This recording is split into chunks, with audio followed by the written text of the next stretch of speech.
Who can relate to the struggle of trying to stick to a strict diet, only to cave in and indulge in a guilty pleasure, leading to feelings of failure and the infamous "I'll start again on Monday" mentality? Ditching the all-or-nothing mindset in dieting can contribute to a healthier and more sustainable approach to eating. On today's episode, we are going to discuss some practical tips to help you break free of this mindset. It's going to be a good one, guys. Grab your coffee and let's get into it. Welcome back, everybody. Another episode. We're back. New studio, new episode. Oh my gosh, you guys. If you only knew. We're under the gun. We are under the gun. And bear with us because I know I have to mess with the camera angles and the lighting and yada, yada, yada. It's a lot. It's late. It is 8 p.m. I'm usually in bed. I've been up since 4. By 8. Yeah. I've been up since 4 a.m.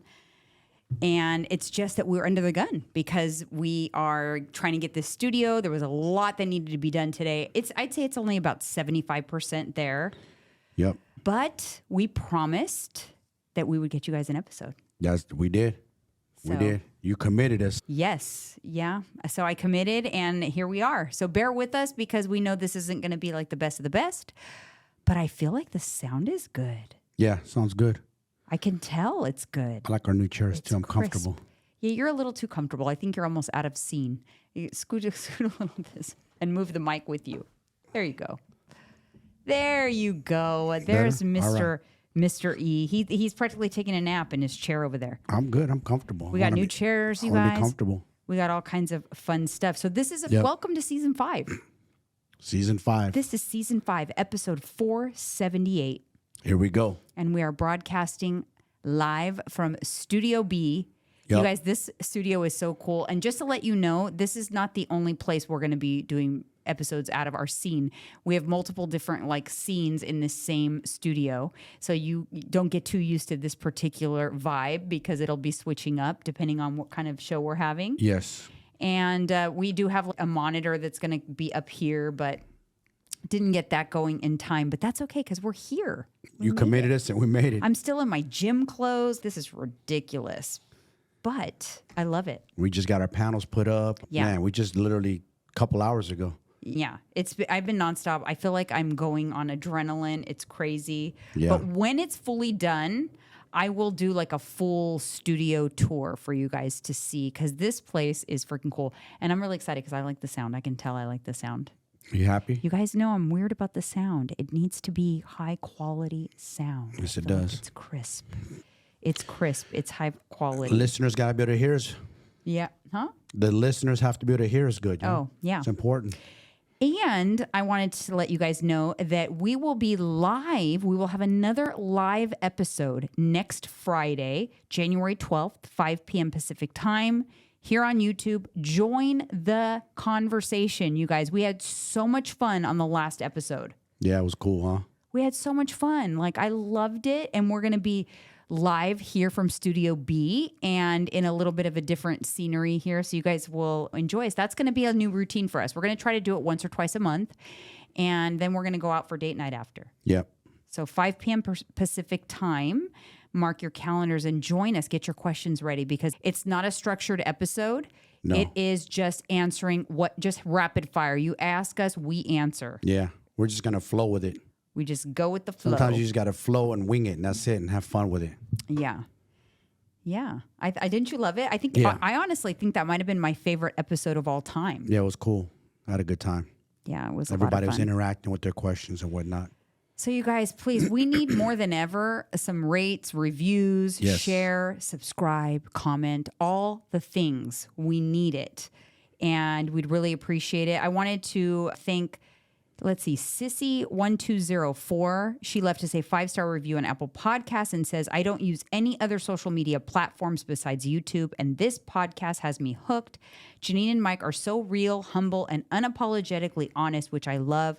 I watch them on my way to and on the way home from work, and I have learned so many valuable life lessons while being entertained. I want to truly say thank you both for taking the time to be so transparent and authentic. And please never forget, you both are appreciated and are so inspiring, even to us in our late 20s, almost 30-year-olds. Hugs to you from Florida. Hey, thank you very much for that. Thank you. Wonderful What a comment. nice review. Yes. That's Beautiful. so nice. I really appreciate it. We do. All right, you guys, moving on to the hot coffee topic. Do I have any fans of Real Housewives of Salt Lake City out there? Because, man, that show is so good right now. And I wanted to talk about it. I know Mike does not watch it, but I do vent to him about the show. But there is a new person on that show, and I was all proud. This new person, she's half Portuguese, half Colombian, actually. Yeah, you were. But they revealed, and teaser alert, spoiler alert if you haven't seen it, but they revealed that she's a cast member on Real Housewives of Salt Lake City. And she was a troll account on Instagram for 4 years, trolling the cast before she became a cast member. Yeah. Like a anonymous troll account, and they figured it out. Busted. And now she's cast on the show trying to be all friendly with them. And she is a frenemy. Like, she was feeding stories to the press and lies and horrible things about these people. That right there, you guys should tell you, be careful who you share your information with, especially your closest friends. Yes. A lot of times they're frenemies. This frenemy, it's what I wrote down here. Yep. That's why I wanted to bring it up, because I figured, many of you probably don't watch that show, but it just made me think, like, she's toxic. Like, you have to really audit your circle. You do? You've said that. You got to be careful what you share, too. You have to be careful, because you have to remember people on their darkest days or their jealousy. So she might be getting information from a friend and then using that against them anonymously behind a troll account. Yep.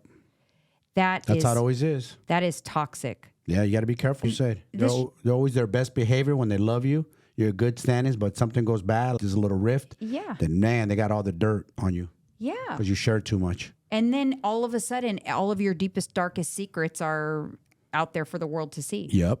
Can you imagine? In reality TV, that's what thing I don't like about those shows you watch, because I notice that these ladies all snake each other and throw each other under the bus and bust each other out, and it's just a dirty game for ratings. It is. And this girl, obviously, she was jealous. She was like jealous of these cast members. So she wasn't a part of the show, but was in their circles. Yeah. So she was jealous. So she was trolling them anonymously. What a coward. She's toxic, though. She had an 18-month affair with her brother-in-law. She has a toxic relationship with a mother. She has a toxic mother, too. They're just... And I think you told me, I caught an episode with you, or a part where it says, I don't know what this is like. I don't come from money. So right there, that says a lot. Like, when you don't come from money, and other people, you're around the people that do. So it's like a spark of big jealousy, because you don't. Jealousy is just a very ugly trait. Oh my God, we shouldn't have been born with it, humans. It is a horrible trait. Sadly. Terrible. It is terrible. Horrendous. Terrible. All right, you guys, moving on to the Hold My Coffee. Got a comment on one of my full days of eating videos that I did actually at the beginning of when I was trying to lose my menopause weight gain that I had gained. You guys know, if you haven't, I had gained 15 pounds earlier this year in menopause. Snuck up on me when I finally stepped on the scale. It was 15 pounds. And so I was documenting like full days of eating. And this person commented on an older video, but she commented 2 days ago and said, "You are already thin. Why are you eating in a deficit?" One of those. And it just bothered me because, first of all, I had gained 15 pounds. So whether you find me thin or not, I was personally 15 pounds heavier than I'm comfortable with. Yep. Okay, that's one thing. I had also, unbeknownst to you, because you don't know just by watching someone's 60-second video anything about why they're doing what they're doing, but I had gained that amount of weight in kind of a short period of time. So do people think that I should wait until it's a problem before I do something about it? It's like, I can't eat in a deficit at 15 pounds. No, because I'm still thin. So should I wait till it's 50? Pretty much. That's what makes Does people, that make sense? That's what makes people feel comfortable, I think, for some reason or another. They feel entitled to always have an opinion of something that doesn't even matter to them. This is why there's an obesity problem, to be honest, because you wait too long to get control over it. Yes, exactly. And I'm telling you right now, you guys, beyond the shadow of a doubt, I could be an obese person. I was an obese person, but I'm saying I could again. It's not out of the realm of me. It's possible. Yeah. Because of my tendencies. Yes, I have a very large appetite. I love food. And I do have to monitor and reel it in by going into a deficit here and there so that I don't let that happen again. It has happened once in my 20s, right? But I also struggled with it as a child. There were times when I was overweight as a child too. Oh, makes sense. So it's just an ignorant comment for people to say that. Like, you should not wait till you're obese to do something about it. That's a bad... That's practically what that person's saying. So should I wait till I'm 30, 40, 50 pounds, then do something about it? When is it okay? Yeah. Does that make you feel comfortable if you're listening? Like, when is it okay? 20, 25, 30, Yeah. 50? Yeah. I don't know. Everybody's norm is not the same. Right. You know what I'm saying? We all have different norms. We all have different standards. For us, we hold ourselves in a high standard. I've been obese too. I've been way overweight. So I know what that's. And you know what also I think is important for people to... Comparison is a thief of joy, right? You shouldn't compare. I think sometimes what it is, someone might be seeing that I'm trying to lose weight and I'm at my weight, but they're looking at me and thinking, but I wish I was your current size. Yeah. So I get that. You should never compare yourself to somebody else, though. So what's thin for you is not thin for me. Exactly. And what's an improvement for you and what you would love to be, maybe that's different. That might be my before, and vice versa. Like, it's all relative to you. That's why you shouldn't compare yourself to somebody else. Yep, exactly. We all have different standards, different norms where we want to be at, different mindset. Yeah, you know? different levels too. If you have somebody who's just starting out in their career and they get their first job and they're making $50,000 a year out of college or something, they're like, oh my God, they're celebrating 50,000. But you've got somebody else who has been working for a while and they only make 100,000. They didn't get more than a 10% raise that year or whatever. And they would think 50,000, that's crap. Yeah. You know what I mean? It's all relative. Exactly. It's relative to the person. So you should never compare yourself to others. But I get those comments a lot. And obviously I did lose the weight and I'm still not too thin. You're not where you want to be, and that's okay. Everybody's norms is not the same. Our standards are all not the same. We all have different levels we're trying to hit. Yeah, it's true. So I do think and feel that comments like that come from it's their own uncomfortable. Usually with me. Exactly. Yeah, because if I post my before and after videos or something, people will always make the comment like, but you looked better before, or you looked good before. What's the problem? They're not really saying that based on my photos. They're saying that, but wait a minute, that's her before, and I want to be that. Yes. And I get that because there was a time, I get that because let me explain. There was a time that my current before I would have given my right arm for. Yeah. But it's levels. But when you're obese. When I was obese. That was a different ballgame. Exactly. So that was thin for when I was heavier. Yep. It's all relative to your own. Yes. Anyways, I don't know. Probably triggers some people with that. What though? People just understand. You're very vain. Your mindset. You're a fitness competitor. You compete in a show. You know what you're capable of. And it has nothing to do with anybody else, is what I'm trying to say. Nothing. I do not walk around and look at other people and think they should be my size. They should have muscles. I do not. I think that everybody needs to be what makes them happy.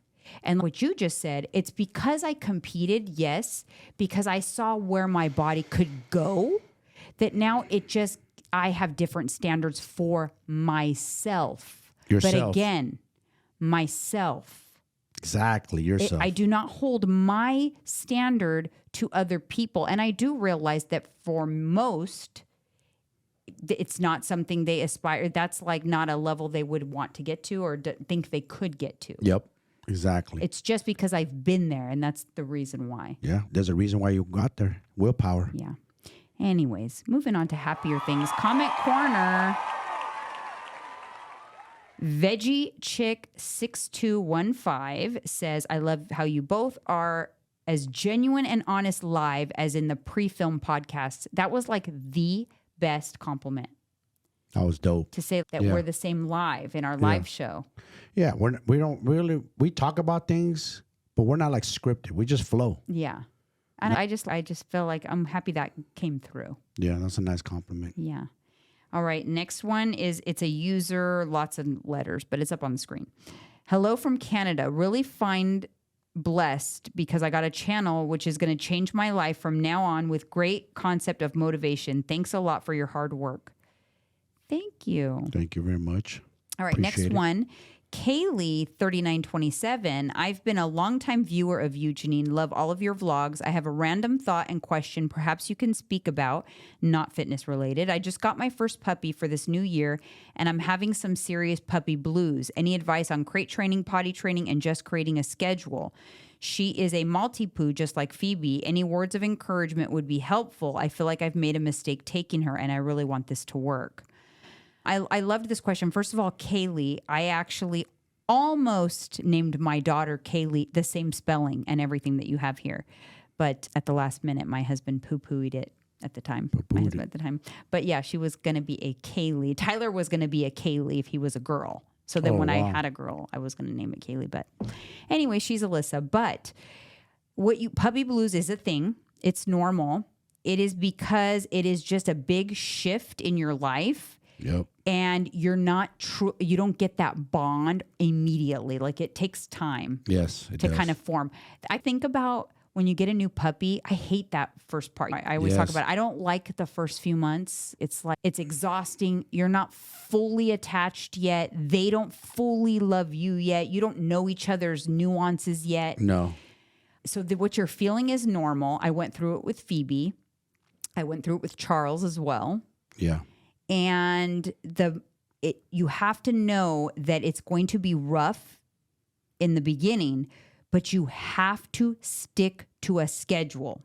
Yes. And that will be brutal for a few nights.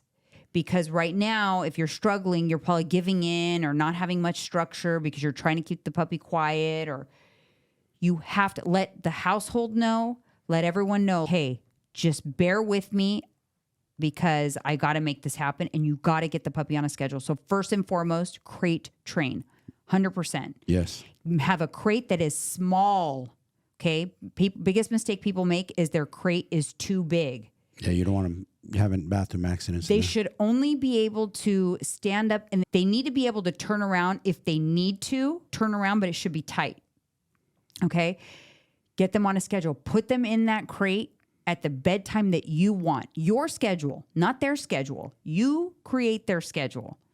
Put them into a bedtime that you want to go to bed at night, and you stick to it. And obviously, when they are puppies, you have to take them out for however many weeks, however many months they are. That's how many hours they can go. Yeah. So if you have a 2-month-old puppy, 2 hours, every 2 hours out of the crate, you got to take it outside, wait till it goes potty, back in the crate. It sucks in the beginning. It sucks. It's tough. And you have to do that until it's 3 hours, then it's 4. They'll start to let you know, because if you have a small enough crate, they will not pee in it. They'll whimper or get up. Yeah. So you have to keep the crate nearby you. What I did is I put Phoebe in right next to me in the bedroom, and I would get up and take her out to the bathroom and then put her back. You got to do a sleep schedule and a food schedule, and just know that it gets better. And some dogs, like Phoebe, actually acclimated to the schedule pretty quickly. She did. She did, but the first few nights were torture. The first week I had her was torture. Yeah, it's always tough with a puppy in the beginning. Trying to get acclimated, get that schedule, taking them out to the bathroom. And females are harder than males, man. They take their sweet time going to the bathroom. And little dogs. Ay. I feel like little dogs are harder. Pain in the butt. But it's worth it. And you'll think, man, I can't wait till she just settles down or can lie down, because she's going to be playful. She's going to be not just going crazy. and it's worth it. And before you know it, they'll be settled into your routine and your life, and you'll be so happy you stuck it out. Oh yeah, trust me. Think about the long haul. Yeah. Anyway, so we were listening to a podcast. I want to touch on it a little bit with Andrew Huberman, and he was going over the coolest thing. There's a lot of new information out there about. Do you want to talk about it at all? Do you remember the word? Anterior mid-cingulate cortex. Anterior cingulate cortex. Yes. Is it the anterior mid-cortex No, it's or just anterior cingulate cortex? Anterior cingulate cortex. Yes. So it is. There's studies that show, and there's so much data about this that shows that when we do hard things we do not want to do, our anterior cingulate cortex grows. Yep. It is almost like a muscle, like a willpower muscle. That's exactly what it is. And there's so much studies and so much data that show that the people that live the longest have the largest anterior cingulate cortex. Yes. I know it's a hard word. And they have the largest one. So it's proven that the people that continuously challenge themselves and do hard things live longer. And there was also a study that showed that people who suffer from obesity had a small anterior cingulate cortex. Yeah, because they give in to their wills. They don't have willpower. Yeah. They give in to their cravings. They don't have a no. It's dynamic. So it grows, but it can shrink. Yep. So you could be on a good rhythm, but then if you just fall off that rhythm and start giving into your vices and skipping the workouts and everything, it'll shrink back. And that's why it makes it harder to rev back up again, because your anterior cingulate cortex shrunk. Yes. I like the way Joe Rogan said it today. I was listening to him in The Rock. Don't let that slide get too far away from you, because once you let that slide go down, it's hard to get back up. Yeah, it's tough. That's like with the weight thing we were just talking about. That's exactly why you keep it tight. You don't let it go too out of control, because then it's really freaking hard to reel it back in. Yep, especially like during the holidays, how you preach. Don't let it get out of control. Don't let it get away from you during the holidays, because then it's hard to reel it back in. Yeah. It is. Exactly. Even a day off my game, it's hard for me to reel it back in. Yeah. Training, eating, all that. And every day, it starts all over. It's a brand new day. So the lesson is you have to do the hard things. You must. There's no way around it. Every day, you have to do things that you do not want to do. Yeah. That's why it was exciting when Andrew Huberman had this conversation. He saved that for David Goggins, because David Goggins does the hard things. Do you think he wants to run a marathon every day? He stares at his shoes sometimes for a half hour, but then he does it because he knows he must. I fight cold showers every morning like, oh, man, it's going to be cold. This is going to suck. But I do it because it's hard. Yeah, and I think that people look at us sometimes and they think it's easy for us. Yeah. No, it's not easy. No, it's not. No, we do hard things. Yes. Every day we do hard things. I didn't want to work out today. When I have a project going on, I get tunnel vision on that project, and I don't want to do anything else until I complete that project. I have this problem about me. I didn't want to work out, but I'm like, you know what? I'm going to get it in. I'm going to get in there. I'm going to get it done so that I can work on my project. Yeah. And every day starts fresh, new. Just because we got it done today, okay, what about tomorrow? We don't know how we're going to feel. Maybe we're not going to be motivated. Every day you're not motivated. You just do it. It's just part of your regimen. You do it. You just know you have to do it. You have to do it.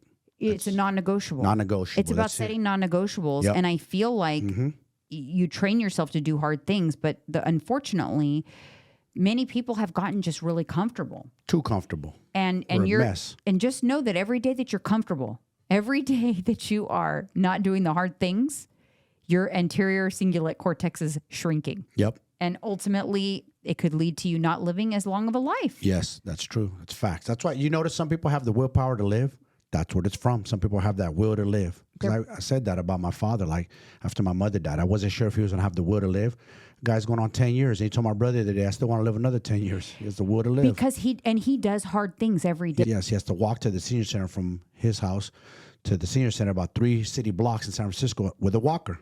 And that's hard. Yeah, of course it's hard with a walker. But he does it. And that's why those things are what's keeping him alive. Yes. He could be in his bed, comfortable, and say, you know what, I'm at the end of my life. Right. I'm broken down. I've had strokes. He survived all that. But he has the will to live. He has the will to go on. Yeah. So that's why some people have the will to live and some don't. Some just fall off. I think it's fascinating, and I just think it's a really good reminder that you have to do the hard things in life every day. People, I don't want to do that. I don't want to have to skip this or not participate in that's too the hard. potluck. That takes a lot of my time up, or I don't have time. No, those are just excuses. Those are you not having willpower. You're just giving yourself an out. That's the problem. Yeah. You have to make it non-negotiable. Yeah, stop. And even like the littlest things, not even just fitness, nutrition related. I'm talking about the other day when I went to go pull down my Christmas stuff. I went to take down the first ornament. I go, I do not want to do this right now. I don't. But I did it anyway. And now I know that day my anterior cingulate cortex grew. Yes, for sure. But every day it grows because I do things I don't want to do every day. So it's a lesson for you guys that ask yourself, what am I going to do today that I don't feel like doing, but I know I need to do, and I know that I'm going to grow because of it. Every day, ask yourself that. That's a new task for you guys. Fact. All right. So now let's get into how to ditch the damn all or nothing mindset. Because let me tell you, this is the most common obstacle that I deal with my clients is they go all in and then one little hiccup and then they have a hard time getting back on track. Yeah. It really does. It makes the difference. It's the end all be all on whether or not you're going to make sustainable lifestyle changes. You cannot make permanent sustainable lifestyle changes with this mindset. No, you cannot. Not at all. Some of the stuff we've talked about a lot ad nauseum, but this is the stuff that makes you get rid of that all or nothing mindset. And you've probably had it for a long time. I also want to just confirm, maybe you don't know if you have an all or nothing mindset. If you are a yo dieter, that's an all or nothing mindset. Yes, yo-yo that's dieting. true. You're on, you're off. You're on, you're off. There should be no on and off. You should just live in such a way that you are making good choices 80% of the time. You are just consistent. Always. The first and foremost thing you should do is you have to set realistic goals, and you always have to have goals. It doesn't matter, even if you're not trying to lose weight or whatever, you have to have goals. We as humans thrive on some sort of something to work towards. Yes. You can, or you just get complacent and you'll fall backwards. So you have to have goals, and they have to be realistic and broken down. So you could have big goals like we've talked about before in setting the New Year's stuff was you can have big goals, but you got to set them. You got to make small attainable goals. Yep. So that you can carve out those pleasure pathways in the brain. We work on a reward system in this brain of ours. And we need to have those rewards frequently. And the way you do that is by having little tiny goals. Yes, stacking little wins. So that you can have little dopamine yes, hits. for sure. Building blocks. Yeah, like I had a lot of dopamine today when I was putting this room together. Oh my God, it's coming together. Like, of course. It's like a little dopamine Your dumps. creation's coming together, your little baby. Also, you got to focus on you talk about this a lot with your clients. Focus on making gradual changes. Don't like overhaul your whole life overnight. It does not work. It's too much. It's just like if you wake up at 8 a.m. every day and you're like, I'm going to be like Janine and wake up at 4. No. You're going to fail miserably. No. Okay? Can't do that. Look at me. I did it in phases. I started at 7. 7:15 I used to have my alarm set at. 7:15. And then I went to 6:15, 5:15. Now I wake up just naturally between 4 and 4:20. Every morning, my eyes open. You used to think I was crazy getting up at 4. I used to get mad at you, actually, because you would tell me that I needed to get up at 4, and I would get mad. Yeah. You would say, 5 o'clock's not savage. 4 a.m. is savage. Nah, that's average. I'm joking. Anyways, but yeah, so don't overhaul your entire life all at once, because it doesn't work. No, one step at a time. It won't work. Like people go gangbusters. You can't do that. Like what made you decide to wake up at 5 a.m.? Do you even know? I don't know. I think I started, you know what? I took over for you, started taking Phoebe out to the bathroom. And I think she started waking up early and I got used to it. That's what it was. She got us up. That's so ironic that we talked about the puppies earlier today, because Phoebe is what started my morning routine. I even told you. Remember, I made a decision. I'm like, you know what? We're going to get a dog and we're going to get Phoebe, and I'm going to make myself wake up early. I'm going to change my routine when I get Phoebe. Yep. And I did. You did. I stuck to it. Yes, you did. And listen, come between 4 and 4:30, that girl's up. Yeah. Whimpering. Yeah, she is. So we don't even get to sleep in if we wanted to. No, and I like it because it keeps me on a good schedule. I wake up sometimes before she's awake, though, a lot of times. Those I'm up at like 3:45. Sometimes I wake up and I move a little bit, and I was like, shoot, she wasn't awake yet, but now she's gonna wake up because she's gonna see me move. Yeah, that's funny. Even Charles, the second you move, Charles is the male dog. Yeah, The second you move, this fool jumps off the bed, you guys. it's He starts annoying. moving around. So when he does that, she wakes her up. Yeah, it's annoying because he wants to like, oh, she's up. I gotta run to the door. Yeah. I gotta get up. Yeah, so we got no choice. So that's what led us to getting up early. All right, this next one is this is a big one because I think it's hard for people to grasp when they're like trying a diet is you got to embrace moderation. You have to enjoy your favorite foods in moderation. Yes, you must. Because it is not realistic to give up your favorite foods. Nope. Not even temporarily. Nope. Not even, I'm going to go on a diet, so I'm not going to eat them. That's going to lead to all or nothing mindset. Yep. But if you incorporate them right from the beginning and as just in moderation, then it will help to undo that. That is correct. You just can't say you love donuts. You can't just go and give up donuts forever. You got to, in moderation, okay, if I'm eating half a dozen every Saturday or whatever, every 4 donuts, all right, let me cut back to 2 or something. Then eventually maybe 1. Just got to play with it. Really good right now. Yeah, I know they do. Because I'm so hungry. Yeah, we haven't eaten in hours either. We're starving. I ate my oatmeal at 11. I haven't ate since But look, 11. look at the willpower we have. I easily could have ran off, got us fast food while we're doing all this and ate. See what I'm saying? Nope. Why do we have that? Because we have willpower. Because of our anterior cingulate. Cortex, yes. I got to lift this chair up and catch up to you a little higher than me. I just noticed that. Well, you look. I told you it looks like you're taking a nap. Am I better now? Okay, practice portion control rather than eliminating entire food groups too. Do not try to do any specific diet, honestly, because you're not going to stick to it long term. Period. No. End of story. I am sorry. Nope. So it does not help you ditch that all or nothing mindset when you do very specific diets. They suck. You're going to get bored so fast and tired of it and be like, forget this. This is too hard. I quit. Yeah. Happens no. all the time. What is a failure rate of diets? 95% or some crazy it's amount? crazy. I'm sure that there's a lot of people that started diets on the first. They're already Done? blew their diet. Finished? Over with? Did you start a diet on the first and you already blew it? I want to know. Didn't even make it to the Comment. weekend? Come on, comment. Let's hear it. Did you even make it to the weekend? I know. It's just because people try to do all the things. On the first, I'm going to no sugar, no carbs, no bread, no pasta, no more Starbucks. I'm just going to eat salads and chicken and broccoli and egg whites. No, you're They not. have chicken and broccoli meal prep for the week. You're going to get bored so fast because that's not what you really enjoy. You really got to eat the foods you enjoy. You just got to know how to make it work. Yeah, so you have to adopt a flexible approach to your Yes. diet. You have to allow yourself to indulge occasionally, and you've got to indulge without guilt because you don't want to perpetuate that poor relationship with food too. It's just going to No. lead you into like binge regret. Again, that's the same thing as yo dieting, same thing as all or nothing mindset. Yep. I used to exactly. have it, so I know. And so that I can tell you that you can fix it because I am not like that anymore. But I used to have it to where if I had something bad in the house that I started to eat and I ate too much of it, I'm like, oh man, I just ate those C's candies.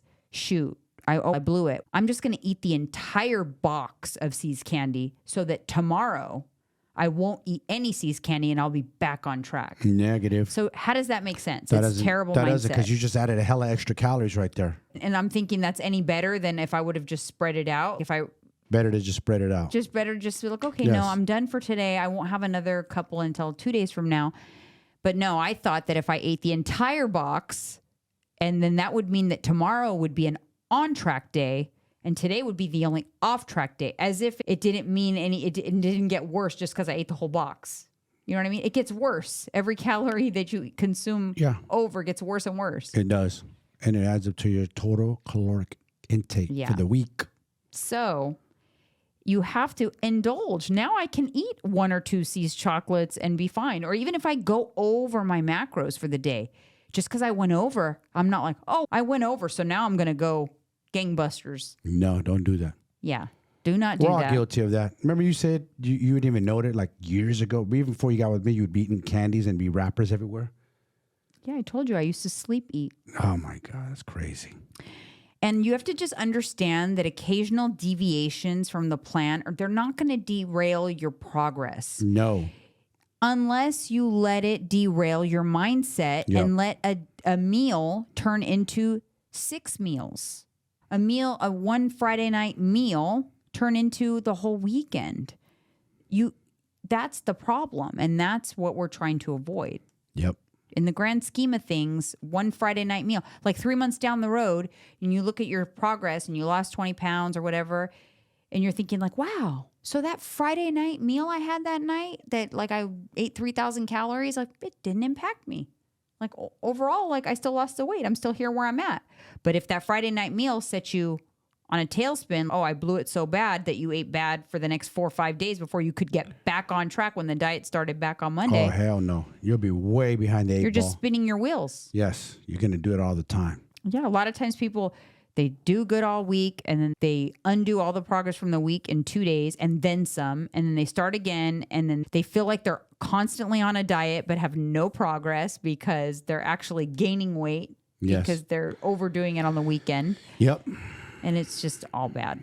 Got to be careful, especially the weekends. People they crash and burn on the weekends for some reason. Yeah. And if you focus on, this is where the benefits come in to really learning how to create a plate and create a meal that's balanced and that is going to truly be satisfying, because you will just naturally, the indulgences will be less and you'll have less cravings because you're learning how to satisfy your hunger hormones and satiate your appetite and all of that thing by putting together proper meals. Yes. And so sometimes it's the little most basic things, just making sure that you have a fat and a protein when you're indulging in carbs.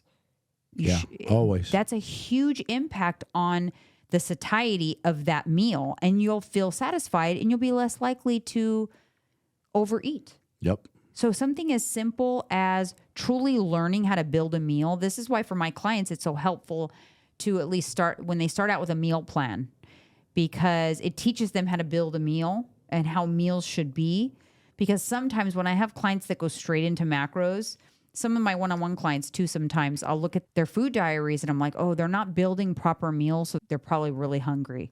Yeah. Like of carb heavy snacks or something that have, it's not going to satisfy you at all. And then you're going to be hungry, and that hunger is going to make you lose control. And then it's going to be hard to stay consistent, and you're going to go into the all or nothing kicks in. Yeah, you got to look at it like your bank account. Good return on your investment. What's a good return on your investment? Make sure the meal is protein dense. Number one, always. Yeah. So fruits, vegetables, making sure, I always say no naked carbs. No. So no carbs that have don't just eat like a bowl of pasta. That's super naked. Or even a bowl of rice. Don't eat a bowl of rice. You gotta have fats in there. You gotta have protein, and that's gonna be much more satiating. A bowl of rice is gonna make you more hungry after you ate it than before you ate it. Yeah. Remember we used to always talk about, I know it's not the same thing, but even sushi, we'd be full for an hour and then hungry like an hour later, quick. Yeah. Yeah, because it's like fast digesting. Yeah, and it's not. Whereas something like steak is slow digesting, keeps you satisfied for a long time. Yes. It's also good to plan ahead. So plan your meals and snacks in advance to avoid impulsive decisions. I think it's best to at least know for the day, like what you plan on eating. Like at the beginning of your day, maybe you've had one thing so far, sit and figure out what you're going to have for the rest of the day. Look at what your day looks like. If you have meetings, are you going to eat out, whatever it may be, and plug it all in, and then treat your food diary as a checklist. Don't log as you go. This helps people a lot of times that tend to make game time decisions that are bad. If you're good with to-do lists, if you are my type A people that are good with a to-do list, this method will work really well for you. Yeah. Like I do, usually I'll sit down after I have my oatmeal. Well, I have my protein bar in the morning, then I have oatmeal or whatever my first thing is, and I sit down and then I plot out the rest of the day, and I treat the rest of the day like a checklist. You're very calculated, that's for sure. Yeah. Very calculated. That's which we just talked about, anterior cingulate cortex. It also talks about people, that part also, I've read up on it, decision-making, calculated, that's you. That's you're They're good at using making decisions. Yes. Yeah. Yep. Exactly. Maybe it's grown because I think I grew it because I've always done the hard things. Like I said before on here, I used to put my favorite candy on my desk at work, and I trained myself to have one here and there. I would allow myself one, but I would stare at it all day long and I would get hungry or whatever, but I would not have it if it wasn't allowed, if I hadn't allotted for one. You were building your willpower. And then I would that. tell myself, I'll have one at 4 o'clock, or I will have one when I'm done with this hard ass spreadsheet.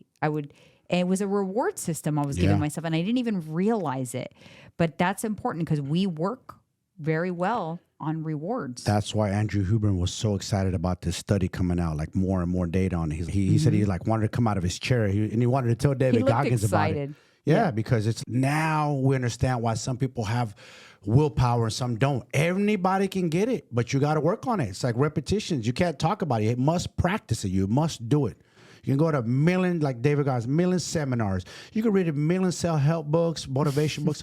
You have to practice it or else you're not going to get it, period. It's not going to work. I feel like people in this day and age, they're consumers of information. Yes. And they're like paralyzed with, it's like analysis paralysis. Yep. They want all this information when you know what? You don't need a lot of information. No. Get a little bit of it. Don't know half of what you're doing. You really don't know anything, but just start anyway. People are so afraid to start something and fail that they feel like they need to gather everything and know everything that they never even get off the launch pad. Failure to launch. Too much. Failure to launch. It's the title of today's episode. Yes. Because failure to launch. I notice that so much with people. Even if they like buy a program, sometimes they'll like, even if they get macros and they'll ask a million questions, but what if this and what if that and what if that? I'm like, you know what? Dude. You need to just start and F up your food logs the first week or two. Miss the mark. Don't hit your protein. Get to the end of the day and hit your calories and be way low on protein and learn from it. But you have to do that. You're not going to know everything minute one, day one. And if you're waiting till you know everything, guess what? You're never going to freaking get off the How long does it take to go to college to get a first degree on average to get your BA? 4 years, right? Okay. You think you're just going to learn something you didn't, macros like right off the back? Like you get so worried? It's not a grading system. The first month's going to be rocky and shaky, maybe even the first 2 months. But stick it out because once you nail it down and once you learn it, now you got the secret weapon. Ooh, the cheat code. But Trust you me. have to go through the suck of learning it and messing up and getting it wrong. And when I'm coaching you, being open to, hey, like my critiques of your food log, like, hey, you might want to think of this or do that. That's okay. That's part of the process. Exactly. But you have to go through that. Don't be one of those people that watches a gazillion videos and then listens to a million self-help podcasts, goes to every talking seminar on how to grow a business or personal branding or whatever, but you don't actually execute on anything that you learned. You are just a consumer of information. That's it. That is it. That's what David Goggins said. He said basically in a nutshell what you just said. Like you could go to all these seminars, you could read my books, you could do all that.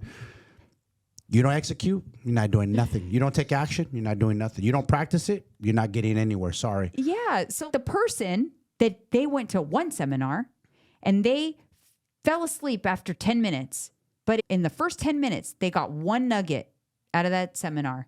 That person that takes it and then goes and executes on it is better off than Molly Sue, who has been going to seminars and reading books and stuff for 5 years, but has done nothing because she doesn't feel like she knows enough yet. Yep. Like you said. Big mistake. Analysis by paralysis. Yeah. It's analysis paralysis. A lot of people, and if you're, a lot of type A people actually can be like that. Like they feel like they need to know too much or know it all. I've learned for me personally that I just have to, you got to figure it out, but you struggle through figuring it out. Yeah. And you make mistakes and it takes 10 times longer and you learn as you go.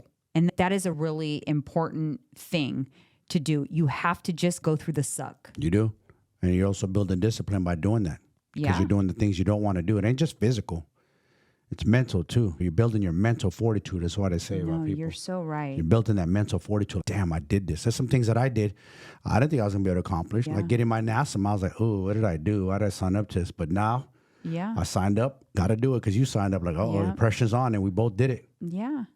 There's a lot of things like when I unbox some of this technology stuff and I'm like, oh my God, what did I get myself into? I'm never going to figure this out. And then I just start and then I mess up and then I do it again, and then I get better, and then I Yes. figure something else out, and then I watch another video, and all of a sudden, like, the knowledge is growing. And then I think back, like a few months down the road, I think back and go, oh my God, there was a time that I was petrified and thought I would never learn this. And here I am, like, doing it like no problem. Look at this podcast, for instance. When we first started, we didn't know where we were going, what direction. This one just said, let's just start a podcast. Okay, what the hell are we going to talk about? I don't know. All right, well, I guess. Let's go. We just started yapping away, and here we are. And I going on know our fifth year. it feels like we've gone off on a tangent, but we really haven't, because this is the same thing. It's all or nothing, right? People think they need to know everything and have it perfect and know exactly what to do before they start. That's part of an all or nothing mindset.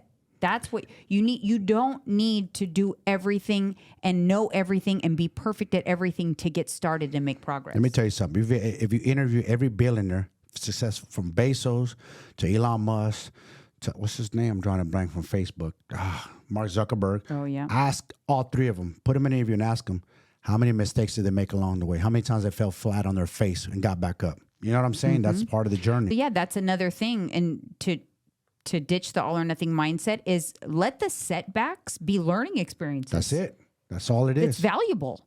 The setbacks and mistakes are actually quite valuable. They're learning lessons. They're learning lessons. They're learning curves, and you get over it. You don't give up. Yeah, and you learn from it. You don't fail. You only fail if you give up. That's it. You only fail if you quit. You don't fail if you get something wrong. That's not failing. Failure is quitting. So do not quit. And along the way, like I said, with the pleasure systems in the brain, you have to celebrate the small wins for sure. And just another, like, on the food tip, allow yourself the treats. Allow the treats. As you start to progress and you have allowed the treats, you're going to build trust in your food again. You're going to improve your relationship with food, because, wow, I ate donuts last Saturday and I ate an ice cream cone 3 times this week and I still had progress. And you're not going to hate the ice cream cone anymore. You're not going to hate yourself when you eat that, when you look at the empty ice cream cone stick. You're not going to hate yourself, because you know you've built trust, that you know you can enjoy things like this and still have progress, even though deep in your brain, you have it ingrained in there that you've never been able to do that before. And that is because before you had all or nothing mindset. So when you were eating that ice cream, you were on the nothing, meaning you weren't doing anything. You weren't tracking that ice cream. You were having 3 more behind it and more the next day, and so on and so forth. When you start to correct these behaviors, you guys, everything changes. Yes. And it's glorious, Awareness. honestly. Be aware. A client of mine ate 2 maple donuts yesterday, tracked, and it was like, look, dude, I ate it, logged it, hit my protein goal, and showed me pictures of himself today. Look, lean AF. And now he has trust. Now he has no guilt about the donuts. Nope. And he 0. doesn't feel guilty feelings about indulging in the donuts. He's improving by something like that. He's improving his relationship with food. I want you guys in the comments to ask us this, or how many of you, I want you to say this in the comments. How many of you have had guilty feelings after you've indulged in your favorite foods and felt guilty after eating? I want to know.